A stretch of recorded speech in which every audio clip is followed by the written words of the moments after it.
Inflation isolation. Is it the same as lockdown? Is it the plan? Is it been the plan all along? Inflation isolation lockdown. Let's talk about inflation isolation, which is a real thing at the moment with people who can't afford to pay their bills. The only reason they're going out is to go to food banks, and we've got Freeland saying garbage like this. People are really aware that we need to invest in the industrial transformation of our country. And I think people really want to know that we're doing it in a fiscally responsible way. I think that's kind of the base setting of Canadians.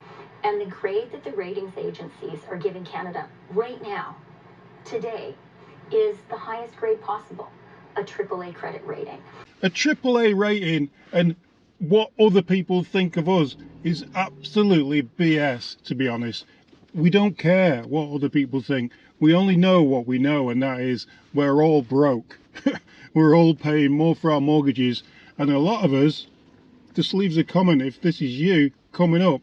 We've got mortgage renewals coming up, and that's gonna, like, your mortgage is gonna go from whatever it was to like triple whatever it was. So let's have a listen to this guy on the radio talking about inflation isolation. Even though inflation is down compared to where we were at this time last year, it was 6-7% last year. Now we're at about 3%. Concerns about inflation are higher than ever. And it really isn't about inflation specifically, it's about what inflation means. And that is cost of living concerns.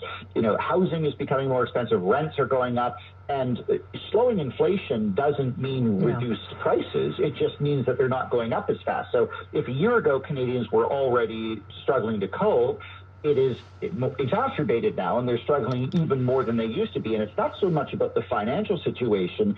The M&P Debt Index is showing that people are becoming increasingly negative about their future prospects. And to that point you just mentioned, Alec, they don't see things getting better in the short term. It's mostly the younger people that's the main problem. The middle income, 20s to 40-year-olds who are either looking to buy a house or have a house and are renewing a mortgage, and they've still got a high mortgage, and they just can't afford to go out and do things because they're so busy paying bills. That's where they're getting the inflation isolation, the inflation lockdown. That's right. And we saw during the pandemic that close to 50% of young people were struggling with their mental health. They were disproportionately impacted financially. They were disproportionately impacted from a mental health standpoint.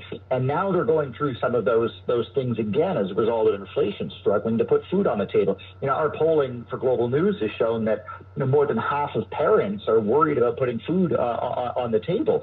So all of these things are coming to a head. And in the 5 years of the M&P Debt Index tracking, we always see in the winter people's financial situation deteriorates because, of course, holiday spending, and then the calendar turns, and people just have less money than. Well, yeah, you're still paying CPP, you're still paying medical insurance, and all these things.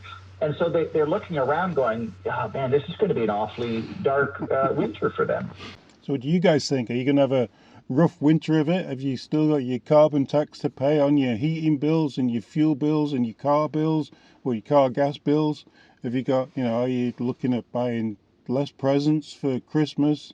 Maybe not over using the credit card? It's tough. Times are tough. People are suffering. AAA credit rating. You can stick that up where it doesn't shine, that's for sure. That doesn't help me, doesn't help anyone, doesn't help you, doesn't help me. Gee, just leave us a comment, guys.